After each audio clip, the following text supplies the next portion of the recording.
Hi, ഞാൻ അനുദീപ്. ഈ വീഡിയോയുടെ അവസാനം നിങ്ങൾക്കായി ഒരു ചലഞ്ച് ഒളിപ്പിച്ചു വെച്ചിട്ടുണ്ട്. ആ ചലഞ്ച് കംപ്ലീറ്റ് ചെയ്യാൻ ശ്രമിക്കുക. സോ നമ്മുടെ ഇന്നത്തെ ടോപ്പിക് എന്ന് പറയുന്നത് എക്സാംസ്, PSC, UPSC, SSC പോലെയുള്ള പരീക്ഷയ്ക്ക് പ്രിപ്പയർ ചെയ്യുന്ന ആസ്പിറൻസ് വിദ്യാർത്ഥികൾക്കിടയിൽ നിലനിൽക്കുന്ന ചില അന്ധവിശ്വാസങ്ങളെ തുറന്നു കാണിക്കുക എന്നുള്ളതാണ്. നിങ്ങൾ എല്ലാവരും ജസ്റ്റ് ഒരു പരീക്ഷയ്ക്ക് വേണ്ടി പഠിക്കുകയല്ല, ഒരു സ്വപ്നത്തിന് വേണ്ടി പോരാടുകയാണ്. ആ പോരാട്ടത്തിന് വേണ്ടി നിങ്ങൾ കൊടുക്കുന്ന വില വളരെ വലുതാണ്. നിങ്ങൾക്ക് തന്നെ അറിയാം. നിങ്ങളുടെ കംഫർട്ട് സോൺ, മനസമാധാനം, അല്ലെങ്കിൽ സമയം, എനർജി, കയ്യിലെ പണം, ഇതെല്ലാം നിങ്ങൾ ഈ ഒരു പോരാട്ടത്തിന് വേണ്ടി ഇൻവെസ്റ്റ് ചെയ്തിരിക്കുകയാണ്. നല്ല ഡിഫിക്കൽട്ടായ ഒരു വാറാണത്. അത് നിങ്ങളായി കൂടുതൽ ഡിഫിക്കൽട്ട് ആക്കാതിരിക്കുക. ബിക്കോസ് പല മിസ്കോൺസെപ്ഷൻസ്, ചില അന്ധവിശ്വാസങ്ങൾ കാരണം ഓൾറെഡി ഡിഫിക്കൽട്ട് ആയിട്ടുള്ള, ബുദ്ധിമുട്ടുള്ള ഈ ഒരു യാത്ര പലരും കൂടുതൽ ബുദ്ധിമുട്ടാക്കാറുണ്ട്. ആ മണ്ടത്തരം നിങ്ങൾ ചെയ്യരുത്. Because we are what we believe in. നമ്മൾ എന്ത് വിശ്വസിക്കുന്നു അതാണ് നമ്മൾ. സോ മണ്ടത്തരം പിടിച്ച ബിലീഫ്സ് നിങ്ങൾ മാറ്റിവെക്കണം. ആരും വെറും ഭാഗ്യം കൊണ്ട് മാത്രമല്ല എക്സാം ക്ലിയർ ചെയ്യുന്നത്. നല്ല രീതിയിൽ ഹാർഡ് വർക്ക് ഇടും. ഞാൻ കണ്ടിട്ടുണ്ട് പല ആൾക്കാരും എക്സാംസിനെ പ്രിപ്പയർ ചെയ്യുന്നതിന് മുമ്പായിട്ട് ജ്യോതിഷിയൊക്കെ പോയി കാണും. ഈ പരീക്ഷ ജയിക്കുമോ, അല്ലെങ്കിൽ ഞാൻ ഏത് പരീക്ഷയ്ക്കാണ് പഠിക്കേണ്ടത്, ഇത്തരത്തിലുള്ള ചോദ്യങ്ങൾ ജ്യോതിഷിയുമായി കൺസൾട്ട് ചെയ്തിട്ടാണ് പല ആൾക്കാരും ഡിസൈഡ് ചെയ്യുന്നത്. നിങ്ങളുടെ സ്ട്രെങ്ത് ആൻഡ് വീക്ക്നെസ് അനുസരിച്ച് വേണം നിങ്ങളുടെ ജീവിതപാത നിങ്ങൾ നിശ്ചയിക്കാൻ. മറ്റുള്ള ആരും പറഞ്ഞ് കേൾക്കാൻ പാടില്ല. ഇവനൊന്നും ഒരിക്കലും പരീക്ഷ പാസ്സാവില്ല എന്ന് പല ആൾക്കാരും, അല്ലെങ്കിൽ ജ്യോതിഷിമാരെ പറയുന്ന പോലെ പ്രവചകരും ഒക്കെ വിധി എഴുതിയിട്ടുള്ള ആൾക്കാർ അടിപൊളി റാങ്കിലേക്ക് കയറി നല്ല രീതിയിൽ ജോലിയിൽ പ്ലേസ്ഡ് ആയിട്ടുള്ളത് ഞാൻ നേരിട്ട് കണ്ടിട്ടുണ്ട്. സോ അത്തരത്തിലുള്ള അന്ധവിശ്വാസങ്ങൾ മാറ്റിവെക്കുക. നമ്മൾ ഇന്ന് ചർച്ച ചെയ്യുന്നത് മറ്റ് ചില കാര്യങ്ങളാണ്. നിങ്ങളെ പുറകിലേക്ക് വലിക്കുന്ന 6 അന്ധവിശ്വാസങ്ങൾ, അല്ലെങ്കിൽ മിസ്കോൺസെപ്ഷൻ, തെറ്റിദ്ധാരണകൾ എന്ന് വേണമെങ്കിൽ അതിനെ പറയാം. അതിൽ ഒന്നാമത്തെ വില്ലൻ, അല്ലെങ്കിൽ ഒന്നാമത്തെ അന്ധവിശ്വാസം എന്ന് പറയുന്നത് ഇതാണ്. അതായത് ഒരു കോച്ചിങ്ങിന് പോയി 10,000 ലക്ഷങ്ങൾ മുടക്കിയെങ്കിൽ മാത്രമേ നമുക്ക് നല്ല രീതിയിൽ പഠിക്കാനും നല്ലൊരു റാങ്ക് ലിസ്റ്റിലേക്ക് എത്താനും കഴിയൂ എന്നൊരു തെറ്റിദ്ധാരണ പൊതുവെ ഇവിടെ നിലനിൽക്കുന്നുണ്ട്. ഒരു കോച്ചിങ്ങിന് പോവാതെയാണ് ഞാൻ പഠിച്ചതും പരീക്ഷ എഴുതി നല്ല റാങ്കുകളിലേക്ക് എത്തിയിട്ടുള്ളത്. കോച്ചിങ്ങിന് പോകുന്നത് തെറ്റാണ് എന്നല്ല ഞാൻ പറയുന്നത്. പക്ഷെ കോച്ചിങ്ങിന് പോയാൽ മാത്രമേ രക്ഷപ്പെടൂ എന്നുള്ള തെറ്റിദ്ധാരണ മാറ്റിവെക്കണം. പല ആൾക്കാർക്ക് ഒരുപക്ഷെ ഒരു കോച്ചിങ് ക്ലാസ് ഇരിക്കുന്നതിനേക്കാൾ പ്രൊഡക്ടിവിറ്റി കിട്ടുന്നത് സ്വയം ഇരുന്ന് പഠിക്കുമ്പോഴായിരിക്കും. പക്ഷെ കൃത്യമായിട്ടുള്ള ഓറിയന്റേഷൻ വേണം. അതിന് ധാരാളം അവസരങ്ങൾ യൂട്യൂബിലും ടെലിഗ്രാമും വഴി നിങ്ങൾക്ക് ഫ്രീ ആയിട്ട് കിട്ടും. ഒരു 10,000, 20,000, 30,000 ലക്ഷങ്ങളോ മുടക്കി ഒരു കോഴ്സ് പർച്ചേസ് ചെയ്ത് നമ്മൾ ഇരുന്നെങ്കിൽ മാത്രമേ നമുക്ക് ജീവിതത്തിൽ രക്ഷപ്പെടാൻ പറ്റുള്ളൂ, അല്ലെങ്കിൽ ഒരു ജോലിയിലേക്ക് എത്താൻ പറ്റൂ എന്ന് എവിടെന്നെങ്കിലും നിങ്ങൾക്ക് ഉപദേശം കിട്ടിയിട്ടുണ്ടെങ്കിൽ തെറ്റാണ്. ഞാൻ ആവർത്തിച്ച് പറയുന്നു, കോച്ചിങ്ങിന് പോകുന്നത് ഒരു തെറ്റൊന്നുമല്ല. പക്ഷെ കോച്ചിങ്ങിന് പോയെങ്കിലേ നമുക്ക് റാങ്ക് കിട്ടൂ എന്ന് പറയുന്നതാണ് തെറ്റ്.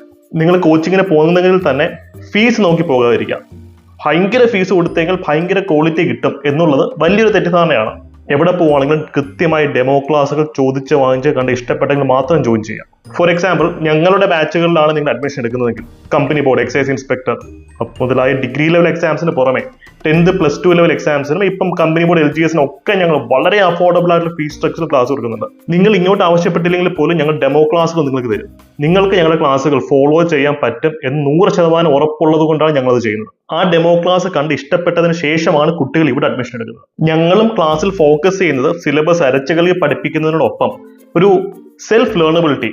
ഇപ്പൊ ക്ലാസ്സുകൾ ഇല്ലെങ്കിൽ പോലും പിന്നീട് അങ്ങോട്ടുള്ള പരീക്ഷകൾക്ക് നിങ്ങൾക്ക് സ്വയം പ്രിപ്പയർ ചെയ്യിക്കാൻ പറ്റുന്ന രീതിയിൽ നിങ്ങളെ കേപ്പബിൾ ആക്കുക എന്നുള്ളതാണ് ഞങ്ങളുടെ ലക്ഷ്യം. ഒരു കോഴ്സിന് ജോയിൻ ചെയ്ത് കഴിഞ്ഞാൽ പിന്നെ എല്ലാ കോഴ്സുകൾക്കും ബാക്ക് ടു ബാക്ക് ജോയിൻ ചെയ്യേണ്ട ആവശ്യം വരുന്നില്ല. ഒരു ബാച്ച് കഴിയുമ്പോൾ തന്നെ നിങ്ങൾക്ക് ആ ഒരു സെൽഫ് ലേണബിലിറ്റി, എങ്ങനെ പഠിക്കണം, എവിടെ നിന്ന് പഠിക്കണം, എത്തരത്തിൽ പഠിക്കണം എന്നുള്ള ഐഡിയ കൃത്യമായിട്ട് കിട്ടുന്നതാണ്. അതുകൊണ്ട് തന്നെയാണ് വളരെ ചുരുങ്ങിയ സമയം കൊണ്ട് ഇത്രയധികം ടോപ്പേഴ്സിനെ ക്രിയേറ്റ് ചെയ്യാൻ ഞങ്ങൾക്ക് സാധിച്ചത്. നമ്മുടെ ചാനലിലെ, യൂട്യൂബ് ചാനലിലെ സ്റ്റുഡൻസ് ടെസ്റ്റിമോണിയൽസിന്റെ പ്ലേലിസ്റ്റ് മാത്രം കണ്ടാൽ മതി, നിങ്ങൾക്കത് കൃത്യമായി മനസ്സിലാക്കാൻ സാധിക്കും. പക്ഷെ നിങ്ങൾ സ്വയം അത് ചോദിച്ചു നോക്കാം. നിങ്ങൾക്ക് ഒറ്റയ്ക്കിരുന്ന് പഠിക്കുന്നതാണോ കൂടുതൽ പ്രൊഡക്ടിവിറ്റി കിട്ടുന്നത്, അതോ ഒരു മെന്ററിന്റെ സഹായത്തോടുകൂടി പഠിക്കുമ്പോഴാണോ കൂടുതൽ പ്രൊഡക്ടിവിറ്റി കിട്ടുന്നത്? ആ ഉത്തരം കിട്ടിയതിന് ശേഷം മാത്രമേ നിങ്ങൾ ഇവിടെ അല്ല മറ്റെവിടെയാണെങ്കിലും കോച്ചിങ്ങിന് ജോയിൻ ചെയ്യാവൂ. ഞങ്ങളുടെ ക്ലാസ്സുകളുടെ സ്റ്റൈൽ അല്ലെങ്കിൽ അപ്രോച്ചിനെ പറ്റി അറിയാൻ സ്ക്രീനിൽ കാണുന്ന നമ്പറിൽ കോൺടാക്ട് ചെയ്താൽ മതി. ഫ്രീ കണ്ടന്റുകൾക്കായി നമ്മുടെ ടെലിഗ്രാം ചാനൽ നിങ്ങൾ കട്ടയ്ക്ക് ഫോളോ ചെയ്യുക. ഡെയിലി രാവിലെ അവിടെ ഫ്രീ മോക്ക് ടെസ്റ്റ് റൺ ചെയ്യുന്നുണ്ട്. ടെലിഗ്രാം ചാനലിന്റെ ലിങ്ക് ഞാൻ കമന്റ് സെക്ഷനിൽ പിൻ ചെയ്ത് വെച്ചിട്ടുണ്ട്. എല്ലാവരും ടെലിഗ്രാം ഫാമിലി മെമ്പേഴ്സ് ആവുക. രണ്ടാമത്തെ ഏറ്റവും വലിയ അബദ്ധധാരണ, അല്ലെങ്കിൽ അന്ധവിശ്വാസം എന്ന് പറയുന്നത്, ഒരു 10-12 മണിക്കൂർ ഇരുന്ന് പഠിച്ചെങ്കിൽ മാത്രമേ സിലബസ് കംപ്ലീറ്റ് ചെയ്യാനും നമുക്ക് റാങ്ക് ലിസ്റ്റിലേക്ക് എത്താനും ഒരു ജോലി നേടാനും സാധിക്കൂ എന്നുള്ള ഒരു തെറ്റിദ്ധാരണയാണ്. ഒരിക്കലും നിങ്ങൾ പഠിക്കുന്ന സമയത്തിന്റെ അളവല്ല, നിങ്ങൾ പഠിക്കുന്ന സമയത്തിന്റെ ക്വാളിറ്റിയിലാണ് കാര്യം ഇരിക്കുന്നത്. ഞാനൊരു വർക്കിംഗ് കാൻഡിഡേറ്റ് ആയിരുന്നു. ഒരിക്കലും എനിക്ക് ഡെയിലി 10-12 മണിക്കൂർ ഇരുന്ന് പഠിക്കാനുള്ള സാഹചര്യം ഉണ്ടായിരുന്നില്ല. ഈ വീഡിയോ കാണുന്ന നിങ്ങൾ പലരും വർക്കിംഗ് കാൻഡിഡേറ്റ് ആയിരിക്കാം, അല്ലെങ്കിൽ ഹൗസ് വൈഫ് വീട്ടമ്മമാരായിരിക്കാം, അല്ലെങ്കിൽ മറ്റ് പല കമ്മിറ്റ്മെന്റ്സ് ഉള്ള ആൾക്കാരായിരിക്കാം. ഫുൾ ടൈം ഇന്ന് പഠിക്കാനുള്ള സാഹചര്യം നിങ്ങൾക്ക് ഇല്ലായിരിക്കാം. സാരമില്ല, ഡെയിലി നിങ്ങളൊരു പർട്ടിക്കുലർ ടൈം ഫ്രെയിം 1 മണിക്കൂർ 2 മണിക്കൂറെങ്കിൽ അത് ആത്മാർത്ഥമായി ചിട്ടയായി 1 വർഷം കൊണ്ടിരുന്ന് പഠിച്ചു കഴിഞ്ഞാൽ നിങ്ങൾക്ക് ഉറപ്പായ റാങ്ക് ലിസ്റ്റിലേക്ക് എത്താൻ സാധിക്കും. പക്ഷെ നിങ്ങൾക്ക് ഡെയിലി പഠനത്തിന് വേണ്ടി അത്യാവശ്യം സമയം മാറ്റിവെക്കാൻ കഴിയുന്ന ഒരു വ്യക്തിയാണെങ്കിൽ ഉറപ്പായും നിങ്ങൾ പരമാവധി സമയം ഇരുന്ന് പഠിക്കണം. അതിനുള്ള സാഹചര്യം ഇല്ല എന്ന് കരുതി 10-12 മണിക്കൂർ ഇരുന്ന് പഠിക്കാനുള്ള സാഹചര്യം ഇല്ല എന്ന് കരുതി നിങ്ങൾ ഒരിക്കലും ബാക്കിലേക്ക് പോകരുത്. എനിക്കിത് നേടാൻ സാധിക്കുമെങ്കിൽ നിങ്ങൾക്കും ഉറപ്പായും അത് നേടാൻ സാധിക്കും. കൺസിസ്റ്റൻസിയാണ് കീ. അല്ലാതെ സ്ഥിരമായി നമ്മൾ പഠിക്കണം. അല്ലാതെ ഒരു ദിവസം 10 മണിക്കൂർ ഇരുന്ന് പഠിക്കുന്നു, നാളെ 5 മിനിറ്റ് ഇരുന്ന് പഠിക്കുന്നു, അതിലല്ല കാര്യം. PSC, UPSC, SSC എക്സാംസ് ഒക്കെ സ്ട്രക്ചർ ചെയ്തിട്ടുള്ള രീതിയും അങ്ങനെ തന്നെയാണ്. ഈ എക്സാമിനേഴ്സിന് അല്ലെങ്കിൽ ഗവൺമെന്റിന് ഫുൾ ടൈം കുത്തിരുന്ന് പഠിക്കുന്ന ആൾക്കാരെ മാത്രം സെലക്ട് ചെയ്യണം എന്നൊരു അജണ്ട ഇല്ല. അതുകൊണ്ടാണ് അവർ ചോദ്യപേപ്പർ പർട്ടിക്കുലർ രീതിയിൽ സെറ്റ് ചെയ്യുന്നത്. അതിനകത്ത് നമ്മളെ പോലെയൊക്കെയുള്ള ആൾക്കാർ, അതായത് പഠിക്കാൻ അധികം സമയം കണ്ടെത്താൻ സാധിക്കാത്ത ആൾക്കാർക്കും സ്കോപ്പ് ഉണ്ട്. ആ രീതിയിലാണ് ക്വസ്റ്റ്യൻസ് അവർ സെറ്റ് ചെയ്തിരിക്കുന്നത്. മൂന്നാമത്തെ ഒരു അന്ധവിശ്വാസം എന്ന് പറയുന്നത് ഭയങ്കര കോമ്പറ്റീഷൻ ആണ് എക്സാംസിന് എന്നുള്ളതാണ്. ഭയങ്കര കോമ്പറ്റീഷൻ ആണെന്നാണ് എല്ലാവരുടെ വിചാരം. കോമ്പറ്റീഷൻ ഉണ്ട്, റിയൽ ആണത്. പക്ഷെ നിങ്ങൾ ഉദ്ദേശിക്കുന്ന അത്ര ലെവൽ ഓഫ് കോമ്പറ്റീഷൻ ഇല്ല. ഫോർ എക്സാമ്പിൾ, ഇപ്പം ഈ വരുന്ന കമ്പനി ബോർഡ് അസിസ്റ്റന്റ് എക്സാം ഒരു 5-6 ലക്ഷം പേര് അപ്ലൈ ചെയ്തെന്നിരിക്കട്ടെ, അല്ലെങ്കിൽ സിവിൽ സർവീസ് എക്സാം 10 ലക്ഷം പേരാണ് ഒരു വർഷം അപ്ലൈ ചെയ്യുന്നത്. ഇതിൽ റിയൽ കോമ്പറ്റീഷൻ, യഥാർത്ഥ കോമ്പറ്റീഷൻ നടക്കുന്നത് ഒരു 10,000-ഓ 25,000 ആൾക്കാർക്കിടയിൽ മാത്രമായിരിക്കും. ബിക്കോസ് അവരാണ് പ്രോപ്പറായി പഠിക്കുകയും റിവിഷൻ നടത്തുകയും പ്രാക്ടീസ് ചെയ്യുകയും ചെയ്യുന്നത്. ഈ ട്രയാങ്കിളിന്റെ ഉള്ളിൽ മാത്രമേ കോമ്പറ്റീഷൻ ഉള്ളൂ. ബഹുഭൂരിപക്ഷം ആൾക്കാർ ഇരുന്ന് പഠിക്കും, പക്ഷെ ഇവരൊന്നും റിവിഷൻ നടത്തുകയോ മോക്ക് ടെസ്റ്റ് അറ്റൻഡ് ചെയ്ത് പ്രാക്ടീസ് ചെയ്യുകയോ ചെയ്യത്തില്ല. അവർ റിയൽ കോമ്പറ്റീഷൻ ഇല്ല. അത് നിങ്ങൾ ഫസ്റ്റ് മനസ്സിലാക്കുക. ഇപ്പൊ നിങ്ങൾ എപ്പോഴും മത്സരിക്കുന്നത് ആ ക്രീമായിട്ടുള്ള കറക്റ്റ് ശാസ്ത്രീയമായി ഡിസിപ്ലിനോടുകൂടി മുന്നേറ്റ് പഠിച്ചിറങ്ങുന്ന ആ ഒരു 10,000-20,000 ആൾക്കാർക്കിടയിലാണ്. ഒരു 10 ലക്ഷം പേര് എക്സാമിന് അപ്ലൈ ചെയ്തു എന്ന് പറഞ്ഞ് 10 ലക്ഷം പേരല്ല കോമ്പറ്റീഷൻ. ഏറ്റവും ഹൈ ക്വാളിറ്റി ഉള്ള 25,000-30,000 പേർക്കിടയിൽ മാത്രമേ ആ കോമ്പറ്റീഷൻ ഉള്ളൂ. നാലാമത്തെ ഒരു മണ്ടത്തരം പൊതുവെ കുട്ടികൾ ചെയ്യുന്നത്, ഇതിലേക്ക് കുറച്ച് ദേഷ്യമുള്ള ഒരു കാര്യമാണ്. അതായത് അവര് മറ്റുള്ളവരെ കണ്ണടച്ചങ്ങ് അനുകരിക്കും. ഇപ്പൊ ഒരാൾ ഒരു റാങ്ക് ലിസ്റ്റിലേക്ക് എത്തി, അയാൾ ചെയ്യുന്നത് അപ്പാടെ ഇവരും അനുകരിക്കും. അത് പാടില്ല. നിങ്ങൾ ഓരോരുത്തർക്കും ഒരു വ്യക്തിത്വമുണ്ട്. നിങ്ങളുടെ സ്ട്രെങ്ത്തും നിങ്ങളുടെ വീക്ക്നെസ്സും നിങ്ങളുടെ വ്യക്തിത്വവും യുണീക്കാണ്. നിങ്ങളെപ്പോലെ മറ്റാരും ലോകത്തില്ല. അതുകൊണ്ട് തന്നെ ഇപ്പം ടോപ്പേഴ്സ്, റാങ്ക് ഹോൾഡേഴ്സ്, ഈവൻ ഞാൻ പറയുന്ന കാര്യമാണെങ്കിൽ പോലും അത് അപ്പാടെ വെള്ളം തൊടാതെ വിഴുങ്ങരുത്.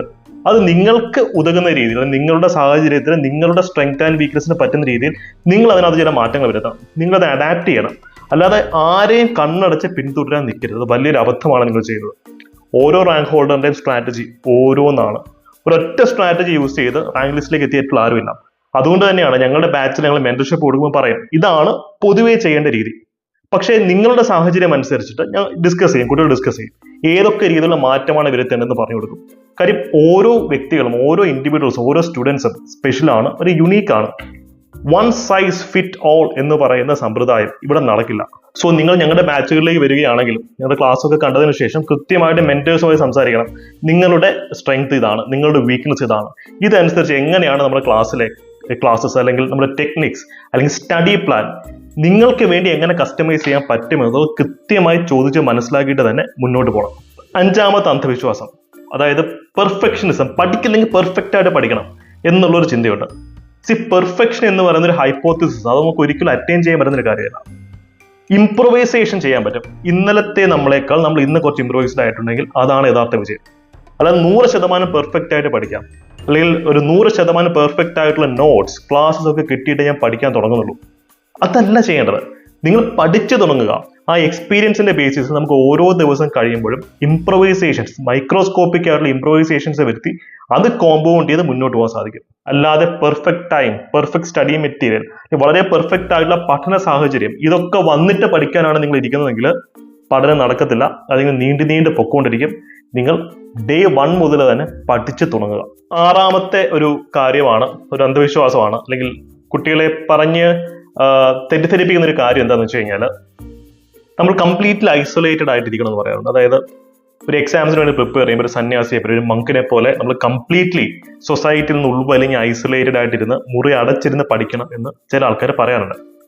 അത് കംപ്ലീറ്റ്ലി ശരിയല്ല. അത് നമ്മുടെ മെന്റൽ ഹെൽത്തിനെ വളരെ മോശമായിട്ട് ബാധിക്കും. ഇപ്പൊ എക്സാംസിന്റെ ഇടയിൽ ഞാനാണെങ്കിൽ മാക്സിമം ഇരുന്ന് പഠിക്കാൻ ശ്രമിക്കും, വർക്ക് ചെയ്യാൻ ശ്രമിക്കും. അതിനിടയ്ക്ക് നമ്മുടെ സുഹൃത്തിന്റെ ഒരു കല്യാണം അല്ലെങ്കിൽ നമ്മുടെ ഫാമിലി ഒരു മാരേജ് ഫംഗ്ഷൻ വരുന്നു. അത് നമുക്ക് പോസിറ്റിവിറ്റി കിട്ടും എന്ന് ഉറപ്പുള്ള ഒരു ഫംഗ്ഷൻ ആണെങ്കിൽ ഉറപ്പായി പോയി അറ്റൻഡ് ചെയ്യണം. ആ 1 മണിക്കൂർ 2 മണിക്കൂർ പോട്ടെ, ഒരു 3 മണിക്കൂർ പോയാലും നഷ്ടമൊന്നുമില്ല. അത് നമ്മുടെ പ്രൊഡക്ടിവിറ്റിയെ പിന്നെ നന്നായിട്ട് ബൂസ്റ്റ് ചെയ്യും. യാത്രകൾ പോകണം. ഇപ്പൊ ഞാൻ പല ആൾക്കാരും കാണുന്നതാണ്, സ്റ്റുഡൻസ് പറയുന്നത് അവര് മെന്റലി ക്ലട്ടേഡ് ആണ്, ഒരു മുറി അടച്ചിരുന്ന് പഠിക്കുകയാണ്, പക്ഷെ പിന്നെ മുന്നോട്ട് പോകാൻ സാധിക്കുന്നില്ല. അപ്പൊ ഞാൻ പറഞ്ഞു, നിങ്ങൾ നാളെ ഒരു ദിവസം ബ്രേക്ക് എടുക്കണം. നാളെ ഒരു ദിവസം ബ്രേക്ക് എടുത്തിട്ട് നിങ്ങൾ എന്ത് ചെയ്യണം, ഒരു യാത്ര പോകണം, അല്ലെങ്കിൽ സിനിമയ്ക്ക് പോകണം, അല്ലെങ്കിൽ സുഹൃത്തുക്കളെ കാണാൻ പോകണം, ഒന്നിന് വീട്ടുകാരോട് സംസാരിക്കണം. എൻ്റെ ഒരു സ്റ്റുഡന്റ്, അദ്ദേഹം പഠിച്ച് വീട്ടുകാരുടെ അടുത്തുള്ള കമ്മ്യൂണിക്കേഷൻ പോലും അദ്ദേഹത്തിന് ഒരു ഘട്ടത്തിൽ കട്ടായി പോയി. ഒരു വീട്ടിലിരുന്നാണ് പഠിക്കുന്നതെങ്കിൽ പോലും അദ്ദേഹം അച്ഛനോട് സംസാരിക്കാറില്ല, അമ്മയോട് സംസാരിക്കില്ല, സഹോദരിയോട് സംസാരിക്കാറില്ല. അങ്ങനെ മെന്റലി ഭയങ്കരമായിട്ട് ഡൗൺ ആയിപ്പോയി. മെന്റൽ ഹെൽത്ത് പോയാൽ നമ്മളെല്ലാം പോയി. അതുകൊണ്ട് നിങ്ങൾ സന്യസിക്കാനല്ല പോകുന്നത്, പഠിക്കാനാണ് പോകുന്നത്. ഈ സൊസൈറ്റിയിൽ നിന്ന് കംപ്ലീറ്റ്ലി ഐസൊലേറ്റഡ് ആയിട്ട് മുറി അടച്ച് ഒറ്റയ്ക്കിരുന്ന് പഠിക്കണം എന്നുള്ള ചിന്ത വേണ്ട. അദ്ദേഹം സ്റ്റഡീസിന്റെ പ്രൊഡക്ടിവിറ്റി എങ്ങനെ തിരിച്ചു പിടിച്ചെന്ന് ചോദിച്ചു കഴിഞ്ഞാൽ, അദ്ദേഹം സൊസൈറ്റിയിലേക്ക് പിന്നെ ഇറങ്ങി ചെന്നു. ടോക്സിക് ആയിട്ടുള്ള ആൾക്കാർ കാണും. ഇപ്പം PSC പഠിക്കേണ്ട, UPSC ഒക്കെ പഠിക്കേണ്ട, പാടാ കിട്ടുക എന്നൊക്കെ പറഞ്ഞ് നിങ്ങളെ ബുദ്ധിമുട്ടിക്കുന്ന ആൾക്കാർ പലരും കാണും.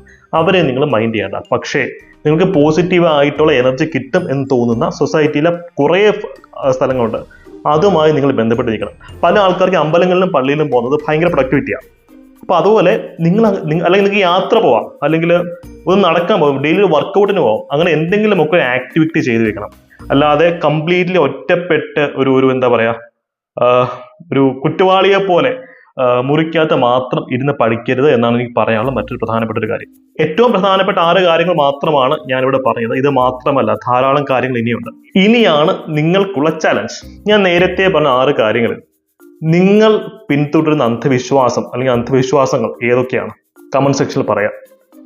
ഈ ലിസ്റ്റിൽ പെടാത്ത മറ്റേതെങ്കിലും അന്ധവിശ്വാസം നിങ്ങൾ പിന്തുടരുന്നെങ്കിൽ അതും കമന്റ് സെക്ഷനിൽ പറയാവുന്നതാണ്. ബിക്കോസ് എനിക്ക് സ്റ്റഡി ചെയ്യണം. അത് സ്റ്റഡി ചെയ്തതിന് ശേഷമാണ് ഇതിൽ നിന്ന് എങ്ങനെയാണ് നമുക്ക് പുറത്തു വരാൻ സാധിക്കുക എന്നുള്ള ടോപ്പിക്കിൽ എനിക്ക് മറ്റൊരു വീഡിയോ ചെയ്യാൻ.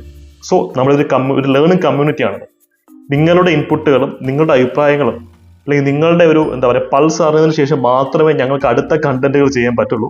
ശരിക്കും റിസർച്ച് ചെയ്തിട്ടാണ് ഞങ്ങൾ ഓരോ വീഡിയോസും ചെയ്യുന്നത്. സോ ചാനൽ സബ്സ്ക്രൈബ് ചെയ്യാത്ത ആൾക്കാരുണ്ടെങ്കിൽ സബ്സ്ക്രൈബ് ഉറപ്പായും ചെയ്യുക. നിങ്ങളുടെ സ്റ്റഡീസിന്റെ വാല്യൂ നന്നായിട്ട് കൂടും.